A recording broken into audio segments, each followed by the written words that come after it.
Creek Week. It's the Creek this week. Welcome, everybody. So, Look at our exciting new set. it's beautiful. I really a love set. it. And Dan, Space Lasso. Space Lasso was the highlight of AC3's 2023 Visioncast, which was last weekend, the Yes. big weekend. And one of the highlights, if you didn't make it, is the Anti-Talent Show, Yeah. which is every Saturday night at Visioncast, something that we all look forward to. It included a public haircut. For one Dan thing- doesn't have his Moses hair anymore. It's all over. But the winner, unquestionably, was a great performance by Tom of Space Lasso. Yeah. And I'm really having a hard time describing it. yeah, I met with Marysville pastors this morning, and they said, "What'd you do? You know, what's high-low? You know, church retreat is so great, great bonding, and we had an anti-talent show. The highlight of which was Space Lasso." And then I go, "I'm not going to be able to describe this." It was we're just gonna. It's just gonna have to it be was sort of part anime, sort of an anime quality performance art, art. pantomime, parable. I don't know.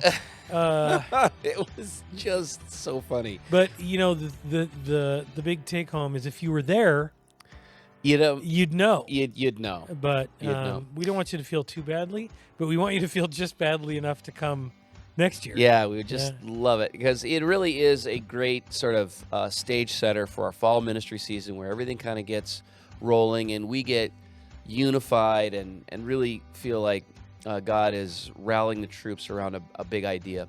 Speaking of which, Dan, describe that for everybody. Our big idea was at home in exile. So chart us through kind of we kind of almost went through a little bit of a journey ourselves through the talk. So describe that. Yeah, we talked about what seems to be the experience of the church in the West over the last few years, which is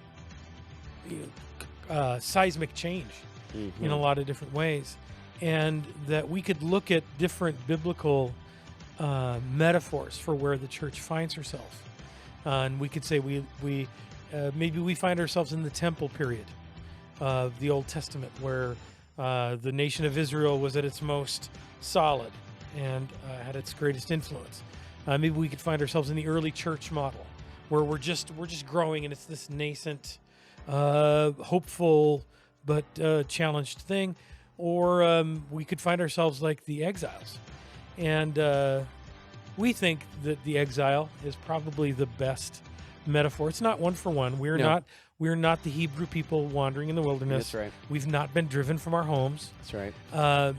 But there's some metaphor there. So we spent some time exploring it. What does it mean to be an exile?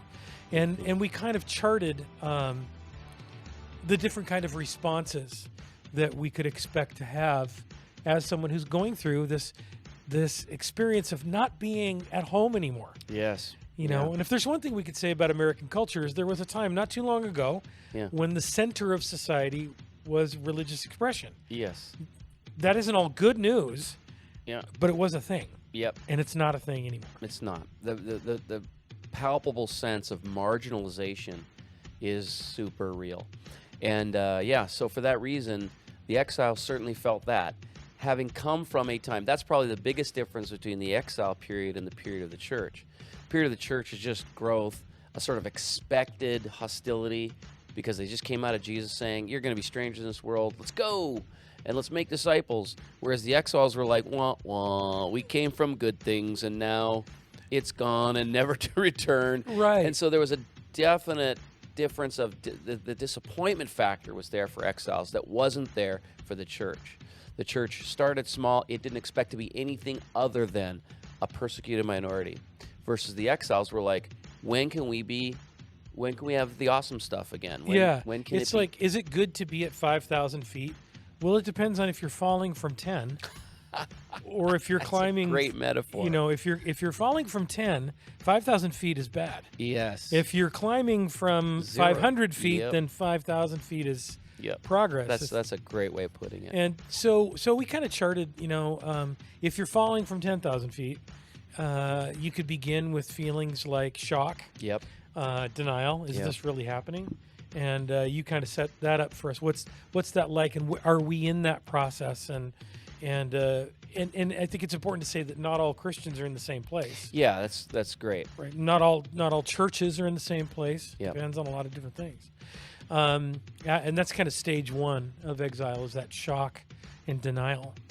And it sort of follows a pathway of grief, doesn't it? Like Yeah. we would grieve almost any loss. So followed by anger and depression is often. This is not like a rubber stamp. This is how all grief and all exile experiences go. But often it must go through this part. Yeah, and sometimes it backs up and whatnot, but it's a general trend. And after that shock and denial, there's often anger and depression is kind of the bottom of it, when it's just that. I guess this is it now. This is my life now. This is my sad. This is my sorry sad, life. Sorry life. Mwah, mwah. And that's a very real thing. And that's kind of stage two, is that anger and depression.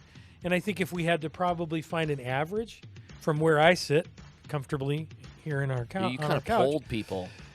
yeah, from where I sit, looking at like the church in America, I think we're probably right there towards the bottom, average. Yeah. I think there's still a lot of places where we're mad. And that you don't mean like a sort of hit a numeric bottom. You just mean in the sense of an emotional response. Response We're in anger to our and current depression. moment. Yeah, I don't think we're in shock. There's some people maybe still in denial, but I think overall, when you look at it, we're probably kind of in the anger and depression mode. But then there are places that are in stage three, which is defined by acceptance and integration. Yeah. And I think we see that as Allen Creek Community Church. I think we see that on the horizon, and maybe we're stepping into that a little bit. Yeah. And I think Visioncast actually represented a recognition of that, maybe seeing it on the horizon, light at the end of the tunnel, kind of a thing. I think it was fitting in that mode that the last talk was delivered by Alex, our pastor of outreach and youth, because he said something that was probably something that a lot of people who kind of remember that sort of Christianity at the cultural center, at the privileged place, don't think about, which is that if you're under the age of 30, you don't know a different world than that. You've never lived that world where Christianity had that sort of privileged place, where the church leaders had cachet, had instant sort of recognition, trust. Well, it's just flipped. Like, this is not even a thing. And a lot of people who are under 30, if you're under 30, you don't even know that world. You don't know what that world could even be like. And probably if you do think about it historically, it's been painted for you as a very bad thing. Sort of as the 1950s, and everyone was repressed, and the patriarchy was the patriarchy, and you were Christianity was jammed down your throat and all that kind of stuff. So that was actually really helpful and hopeful, I thought. And so Alex really brought it home nicely for us and set us up. So if you want to check out those talks, you can. Actually, we're going to upload those to our church's YouTube site. So if you're a subscriber, they'll just pop up there. And if you are checking us out or you follow us on Telegram, we'll insert a link there. And so that's just our way, by the way, of keeping you up to date. You can sign up for the AC3 Telegram group, and then you get all sorts of updates just like this. And I have found that since my haircut, I am 20% faster. Well, that makes sense because your aerodynamic efficiency went like from 1 to like 0.2 or something. You just boom, everything goes super fast now. I could see that. I think faster. My second favorite thing was after all the hair came off, somebody looked at the ground around where the hair and said it looked like somebody murdered a schnauzer. Yes, and it did. We were picking up Dan's, There was a whole other Dan there. Yeah. Oh, wow. It was awesome. But the hair was baby soft. So and my wife is happy. Nice. She is glad to see that gone. Nice. No more Dan Moses. Who knows what I'll look like next week.